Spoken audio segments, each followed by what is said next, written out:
So today we're going to be playing Sinbad the Adventurer, and we're going to start it off as all the best games do, buying a black sheep. And that's mostly just because we don't really have many other options.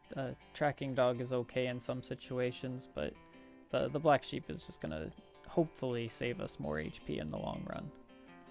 And our next shop really isn't all that much better. It's a decent option to take the frog and just hope that we can get a spell later on, but I make the rare safe option and I just buy the pair of black sheep, which actually doesn't end up paying off because that Daedalus is fairly strong.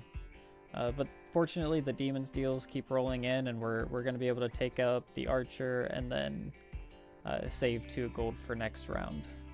I could buy an extra unit to guarantee the win, but you know, it's just, we win anyway, and it's always better to save the gold for 3. We're gonna pick up the fluff on 3, which is one of my favorite things to do, and we even find a black sheep pair, and we run into the wishing fountain, which is truly an incredible treasure to run on Sinbad.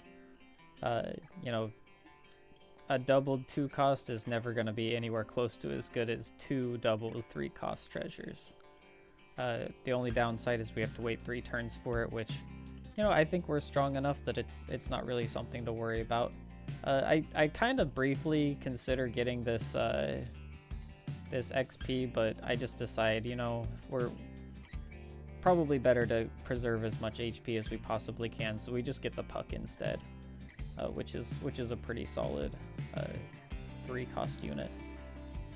And we continue to manage to tie, which is really all that we want to be doing right now. We're even gonna probably grab this farmer. Yep, we're gonna grab the farmer and do something that I love to do, which is use the True Love's Kiss on the farmer to make it a 4 cost with all the extra farming stats, and we luck into a really nice one. Heavy with when you already have 2 items is just a very strong unit, and he's gonna allow us to easily, well, actually we almost lost, but we still managed to tie. And this is just a really great, you get Jack's Magic Bean as a 3, and then you're immediately gonna destroy it to get a 5, and we get a Celestial Harp really early in the game. So now you look at our board, we've got, you know, 2, 3, 7, 5, 4, 8, and now boom, we're in the 30s, because Celestial Harp, I believe it gives a 14-12 bonus to your entire team, and since that's our lowest treasure, it's going to be doubled, so we're getting a 28-24 bonus to our whole team. The only downside is we have to play down just a little bit, but all those stats just make it totally worth it. And now we're just playing pure tempo. We'll buy the shield, or I think it's called the Emperor's New Clothes or something like that. Something to do with that. So we'll buy that, and we'll even buy the Duelist so that we can summon it. And right now our board just has so many stats that there's really nothing that anybody can possibly do to even begin to compete with us, no matter how many cats they have. So yeah, we're really just looking for experience spells at this point. Like there's no units that we really care about. I think I probably end up taking this Watson because on a normal day, this, you know, we'd have a really good in to start looking at like a hunter board. The problem with this is that our units are just so big for this point, and we actually do get the XP, which is great.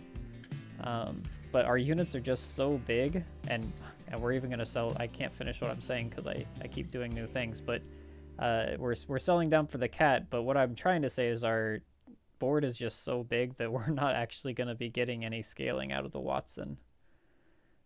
So yeah, we're just going to ignore the Gretel and kind of wait until level 6 and just see what happens. We'll definitely take the Narcissus and the cats, just because the cats, you know, give so many, they get summons, and with our Celestial Harp it's just really good for us.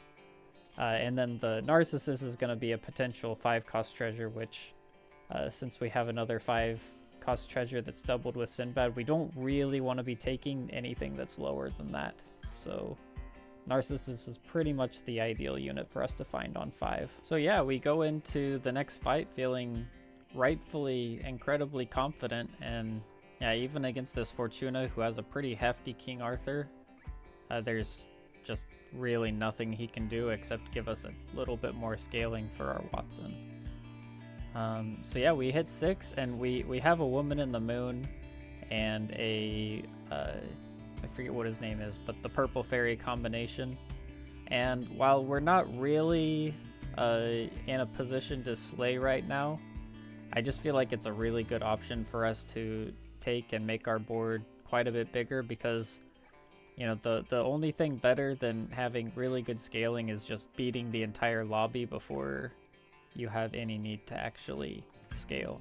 And yeah, we use our brand new slay units to pretty easily and completely destroy this next fight. But at the same time, we're not necessarily really wanting to go into slay here, because if the game goes a little bit longer, then it's gonna fall off pretty hard without any scaling. So we go ahead and pick up a cat cabinet, which is kind of the ideal thing for us to get, you know, besides a cat queen. It's pretty much the next best thing, because we've already got, you know, the catnip, we've already got the triple cats, and yeah, at this point, if we find just a single cat queen, then we've pretty much just got a full cat board on our hands.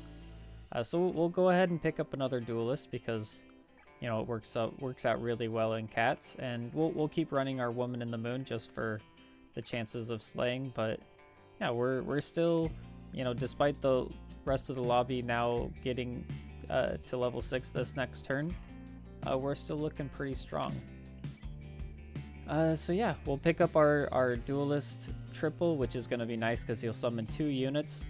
The problem is we really don't want to take these treasures. Pirate map would probably be okay on a normal day, but since it's a 4-cost treasure and it would cause us to lose the double bonus on Celestial Harp, it's just not something that we really want to do. So we're gonna go ahead and pick up pretty much any cats we see, and just, I mean, at this point, you know, we're kind of just doom rolling for the cat queen. And yeah, we'll go ahead and lock for this next cat cabinet, just because I keep calling it cat cabinet, but I think that's what it's called. Something very similar to that.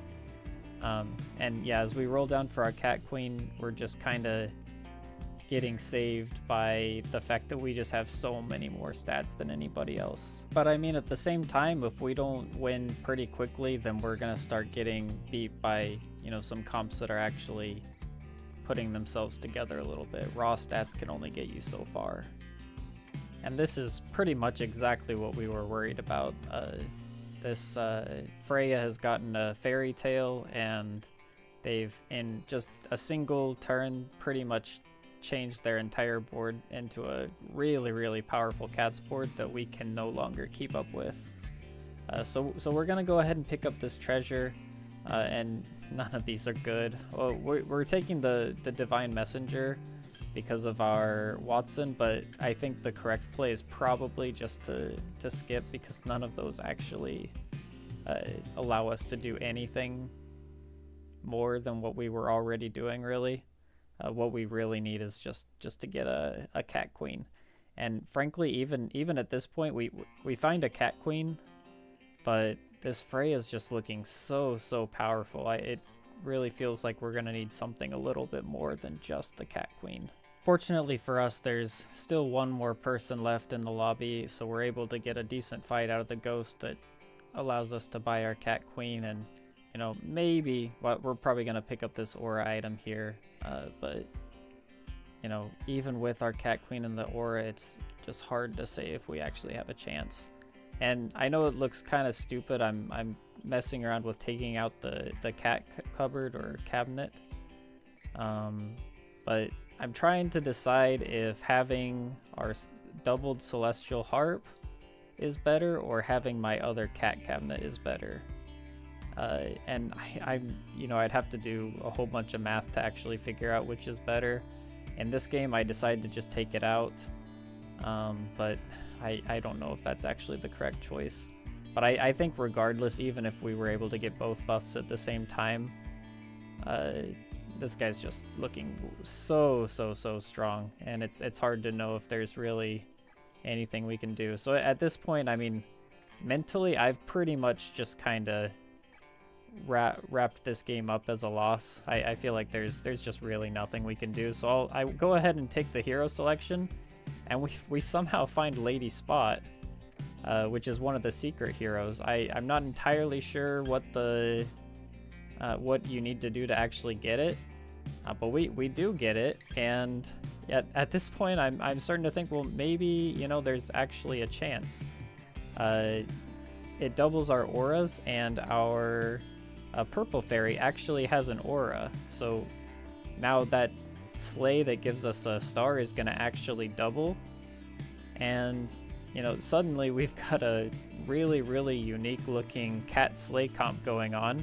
And as you can see, it's actually working. We're getting a whole bunch of sleighs, and it looks like it's going to be just enough to beat their board, and it is. So we pull out a win out of absolutely nowhere. I mean, I was completely checked out of that game. You know, I was like skipping fights, like, there's nothing I can do. This game is over. But if nothing else, this should be a lesson to you that you should never give up until the very last fight, because yeah, crazy things happen sometimes. You'll find a hero that you don't actually know how to get, and you'll be able to pull out a comp that's really odd but somehow works. So anyway, hope you enjoyed this game, and well, I'll see you next time. Bye.